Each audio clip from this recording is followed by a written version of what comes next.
Guys ఈ attacks అటు తిరిగి మా షిప్స్ మీద ప్రభావం పడుతుంది అనుకున్నాను. అలానే జరిగింది. ఇవాళ స్ట్రెయిట్ ఆఫ్ హార్మోజ్ దగ్గర ఇరాన్ ఏమో ఒక ఆయిల్ ట్యాంకర్ని అటాక్ చేసింది, బ్లాస్ట్ చేసింది బాంబ్తో. అందులోని 15 మెంబర్స్ ఇండియన్స్ ఉన్నారు, 5 మెంబర్స్ ఇరానియన్స్ ఉన్నారు. అందరినీ సేఫ్గా ఎవాక్యుయేట్ చేశారు. ఒక 4 మెంబర్స్కి చిన్న ఇంజురీస్ అయ్యాయి. లైఫ్ ఎవరికి ఏం అవ్వలేదు లక్కీగా. యుఎస్ అండ్ ఇజ్రాయెల్ కలిపి ఇరాన్లో ఉన్న టెహరాన్ హెడ్ క్వార్టర్స్ మీద అటాక్స్ చేసింది.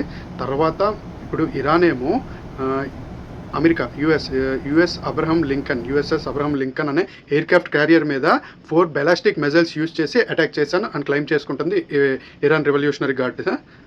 అమెరికా ఏమో మీరు యూజ్ చేసిన బెలాస్టిక్ మిజైల్స్ మా ఎయిర్ క్రాఫ్ట్ కెరియర్ దగ్గర వరకు కూడా రాలేదు, టచ్ కూడా చేయలేదు అని అమెరికా అంటుంది. ఇంతవరకు నిజం అన్నది మనకు కూడా సరిగ్గా తెలియదు, ఇంకా కన్ఫామ్గా సోర్సెస్ తెలియవు.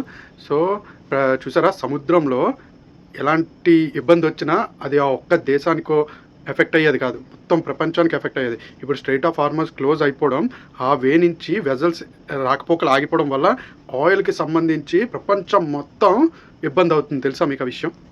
ఇంకా రష్యా పుటిన్ ఏమో ఆల్రెడీ ఇరాన్కి సపోర్ట్ అని తెలుసు కదా, అతను స్టేట్మెంట్ ఏమి ఇచ్చాడంటే ఇరాన్ సుప్రీం లీడర్ని చంపడం against law and global ethics అనే స్టేట్మెంట్ ఇచ్చారు. ట్రంప్ ఏమంటున్నాడంటే ఇప్పుడు ప్రెజెంట్ ఇరాన్ వాళ్ళు ట్రంప్ తోటి చర్చలు జరపడానికి పిలిచారు, నేను మాట్లాడడానికి ఒప్పుకున్నాను అని చెప్తున్నాడు.